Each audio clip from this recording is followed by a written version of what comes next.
Hey there, guys. How's it going?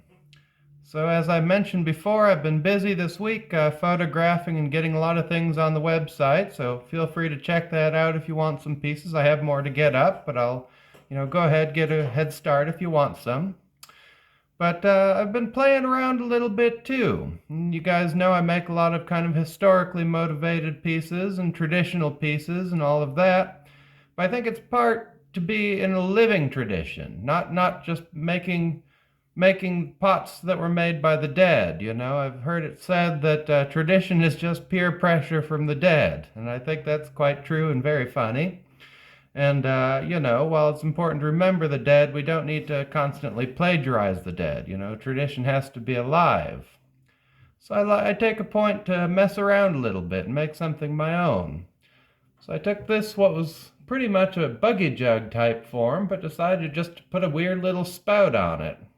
And all these little kind of smeared in scales and these little bumps and my little feldspar pearls, and those will puff up through the glaze and the firing, and do my little decorated handle and all that. But I thought that was kind of fun. It'd be good if you're on a ship or a train or something bouncing around if you wanted to serve a beverage without it tipping over. I don't know.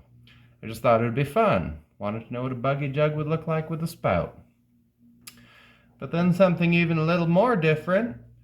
I decided to make this bizarre little kind of trumpety horn. I don't know if it's a dragon horn or some sort of great antelope, or maybe it was something dropped by the wild hunt as they were going through the night looking for their prey.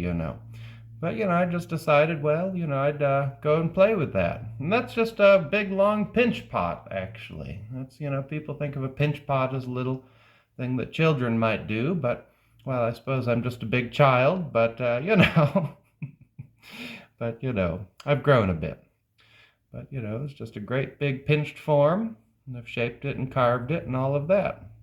And I would toot it for you, but they don't actually sound very good at this kind of drying state. So maybe I'll play it for you when it dries up or when it's fired.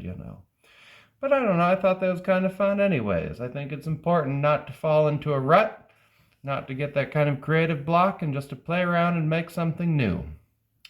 But I hope y'all are well. I hope my other friends in the States here have a good Thanksgiving holiday. Skip all of that Black Friday corporate nonsense and go out there and support some small business if you must go shopping. But I'll talk to you guys later, and lots of love as always. Bye bye.